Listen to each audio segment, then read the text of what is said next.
Je m'appelle Bruno Maté. Je suis le fils de Patrick Maté, le propriétaire et le fondateur des Cochons Tourons. Je travaille dans l'entreprise depuis que je suis capable de tenir un couteau puis de travailler. C'est qu'ici, c'est l'entrée de la charcuterie. En ce moment, je suis chef de production à la charcuterie. C'est moi qui va s'occuper de tout ce qui rentre, tout ce qui sort dans l'usine des Cochons Tourons. Les locaux sont super grands, mais on reste quand même toujours à faire des tout petites productions. C'est pas des trucs super industriels. Là, on a le premier hachoir que mon père a acheté quand il était aux Îles-de-la-Madeleine il y a 25 ans, qui marche encore à tous les jours, 40 heures par semaine. Des petites batches comme ça dans le mélangeur. Fait que c'est vraiment des petites portions qui sont toutes faites à la main. Ici, on va faire tout le côté boucherie. Donc là, vous avez la chambre froide de réception où est-ce qu'il va y avoir les viandes, les cochons, tout ça est là. Le rail en haut, c'est vraiment pour faire glisser les cochons sur la table. Puis ensuite, on travaille autour de la table. C'est la découpe des différentes pièces de charcuterie et tout. Premier séchoir, il y a deux grandes catégories de produits dans la charcuterie sèche. Il y a les fermentés séchés puis les salés séchés. Les salés séchés, ça va être par exemple les prosciutto ou Coppa, Lonzo, qui sont quand même des produits assez populaires chez nous. C'est vraiment des pièces de viande entière, des muscles entiers qui sont ensevelis dans le sel pendant une période déterminée, puis qui sont ensuite suspendus puis séchés pendant plusieurs étapes, plusieurs semaines, plusieurs mois, voire plusieurs années pour les prosciutto, par exemple. Ça ici, c'est ce qu'on appelle la salle de salage. Malheureusement, il n'y a rien, mais sinon, ça va être rempli de prosciutto qui vont être complètement recouverts de sel, qui vont rester là autour de 14, 15, 16 jours de salage. C'est la première étape pour les prosciutto. Puis ensuite, tu as les premières pièces de vieillissement. Ça, ici, on appelle ça la salle de repos. C'est un peu plus chaud que le salage, qui est une chambre froide. Puis ça va être un peu plus froid que les vrais séchoirs où les pièces vont vieillir puis tout. C'est un entre-deux pour pas que le choc soit trop fort entre le frigo puis le séchoir.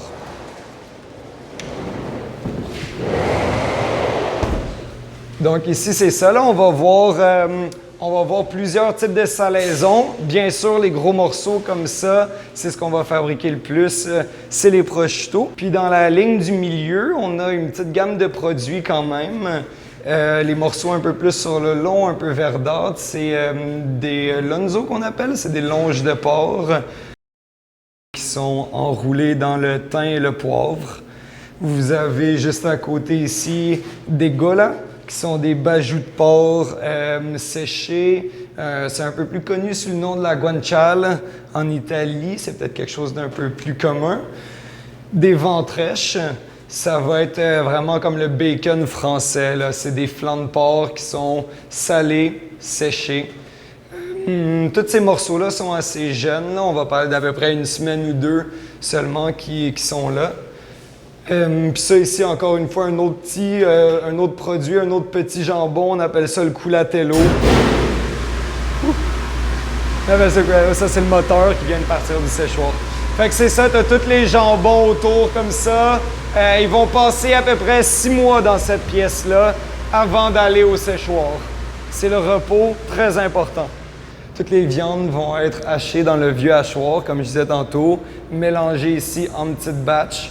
Ensuite, dans la chambre froide que tu as ici, les mix vont rester là pour fermenter quelques heures jusqu'à une journée.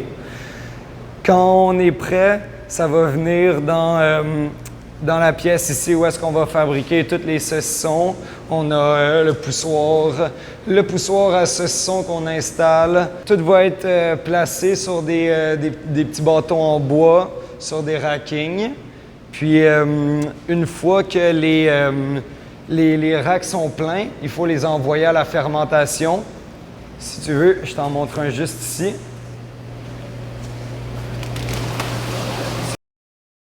Là, ici, on a vraiment une salle de fermentation pour les saucissons.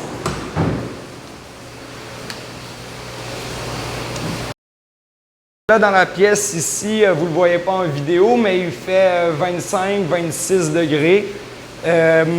Les saucissons vont rester là pendant 24 à 48 heures pour laisser le temps du ferment agir dans la viande. Ça vient acidifier la viande pour détruire un maximum de bactéries. Ça peut paraître une étape un peu spéciale de mettre de la viande blanche dans des pièces qui vont atteindre presque 30 degrés, mais c'est un passage vraiment crucial.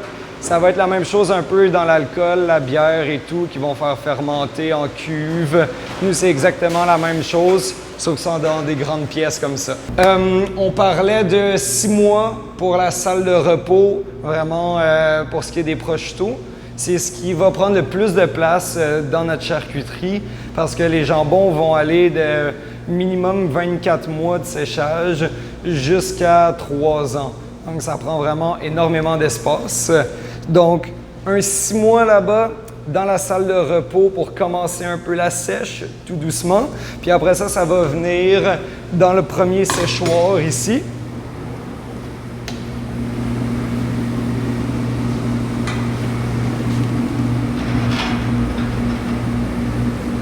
Là, ici, c'est ça, c'est le premier séchoir à jambon.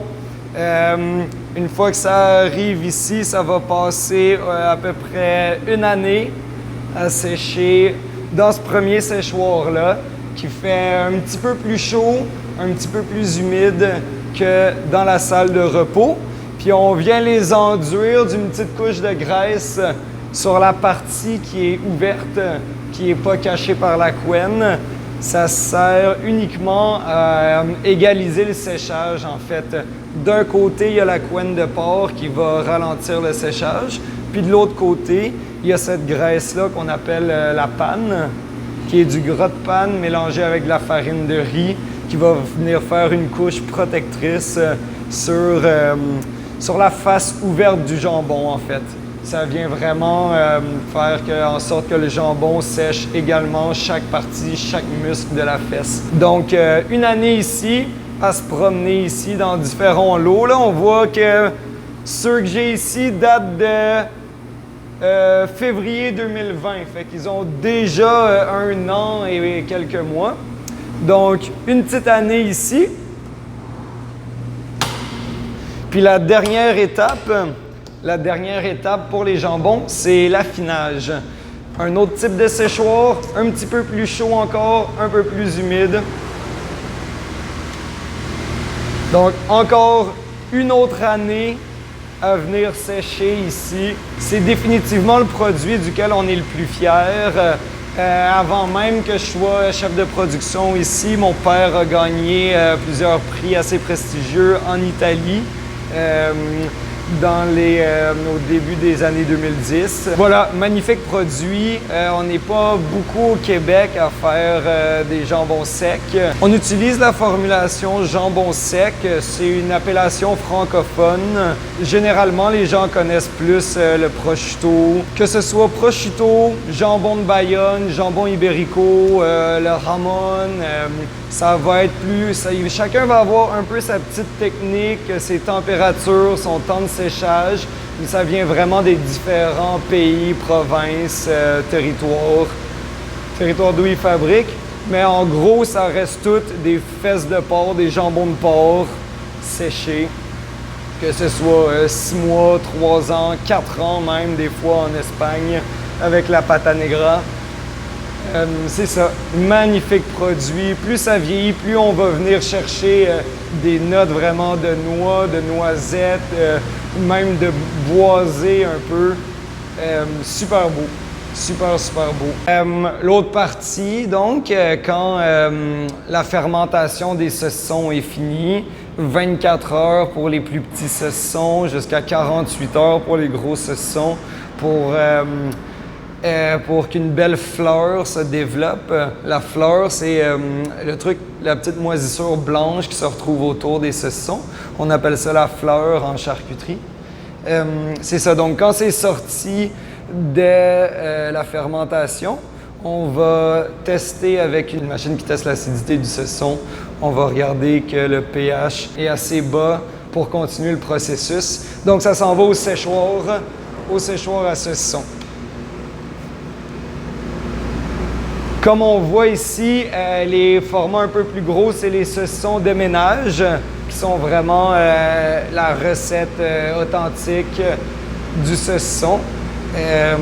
Comme je parlais, la fleur du saucisson là, qui s'est développée, super belle, pas trop épaisse. Il y en a vraiment sur l'entièreté des saucissons. Très, très important.